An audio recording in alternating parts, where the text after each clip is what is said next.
Hey, there we go, it's working. Greetings, hello, and a very warm welcome to the channel. The sun is shining, like actually roasting out there. I'm in Cambodia, it's the hottest month at the moment, so it's like 40 degrees Celsius out there, it's pretty hot, so I'm taking refuge indoors, it's midday right now. Got myself a nice cooling fan that you just can't quite see out of the picture here. And yeah, I am going to be casting very shortly some Homeworld Deserts of Kharak tournament action. That's right, Homeworld Deserts of Kharak got itself an ESL tournament, which concluded within the last 24 hours, and massive shout out to Sinistro who sent me the replay pack, which is fantastically labelled and it has all of the replays, so I'll be able to cast. I'm going to cast one game from the round of 8 and then all of the round of 4, so semi-finals and of course the finals. Spoiler free, because I've managed to put them all into folders without looking at how many games there were or how many or what the names of the players were, so I don't know who's going to win. It's going to be pretty exciting. Now a couple of things to note before I kick into the games, which is why I'm making this video. I'm casting on my laptop right now, which is why the video quality and the sound quality are noticeably poorer than usual, for which I do apologise, but unfortunately this is all I have. So, yep, casting on my laptop, sorry about that. It's going to be this way until May the 13th, which is when I'm back in the Queen's good old England. So yeah, May the 13th for normal service to resume. But I didn't want to wait, because Homeworld Deserts of Kharak is a really awesome and underappreciated game, so I'm going to just probably take like 3 or 4 minutes right now just to explain the basics of the game to those who might not know so much about it, so that you can watch the replays, which I'm going to be casting shortly, and kind of feel like you might understand the game a little bit. So, let's see, there are 2 major factions in the game. Wait, I tell you what, let's start at the top. It's a real-time strategy game. A little bit like Company of Heroes 2, which I hope you know what is. I assume you do, because, you know, you're here on my channel. It's a much faster paced RTS than Company of Heroes 2. Games typically take between 10 and 30 minutes, rather than in Company of Heroes 2 I'd say they typically take between 20 and 50 minutes usually. So it is faster, there's action much earlier usually, you're right up in your opponent's face and you can win or lose the game inside the first 5 minutes. It does happen sometimes.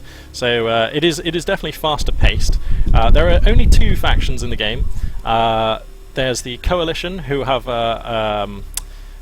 are the more all-rounder faction, I suppose. Their units are have more armor, have longer line of sight, tend to hit harder for higher damage, and they also have superior air forces. So yeah, that's the Coalition, and then there's a sub-faction of the Coalition, so there's regular vanilla Coalition, and then there's this new faction called the Soban, who changed like 4 or 5 of the Coalition units. They basically add more rail guns and have a couple of other cool things that they can do, like throw microwave emitters and jam your opponent's weapons and stuff, but we'll get to that as and when in the casts themselves. The other faction, the Galzian, now they're the masters of hit and run. Their units are faster than the Coalition units, they self-repair very quickly when they're out of combat, and their railguns have superior range. So the Galzian faction is all about hit and run, and it's all about not committing to a fight. It's about doing as much damage as you can and then falling back and letting your self-repair systems repair your units, which they do very quickly. So that's the Galzian faction in a nutshell. But if the Galzian faction get backed into a corner, or if they commit to a fight, they can lose against the generally superior in a straight-up fight Coalition units. It's not quite that simple, but that's kind of the bread and butter of the 2 factions. Now, each faction begins with a carrier, and that's like your home base. And the carrier initially is mostly a production and resourcing unit, but as the game goes on, it gets more and more powerful until through the mid and late game, it's an incredibly potent combat unit. Think of it like your queen in chess. So that's the carrier. If you lose your carrier, it's game over. If you kill your opponent's carrier, you win. So yeah. That's one way to win the game. The other way to win the game is through the objectives, which are called artifacts. Now those spawn out on the map, and you can pick them up in a unit called a base runner, and then you move it to your extraction point, and if you manage to extract 5 artifacts, you win. So there's a lot of jostling and jousting for the artifacts, whilst you have to try and stop your opponent from getting the artifacts, and you have to try and secure as many as you can. Also, each artifact you secure actually gives you a little bit of extra tech that you can use for upgrading your carrier, or rather putting power into its various systems, but we'll get to that in the casts.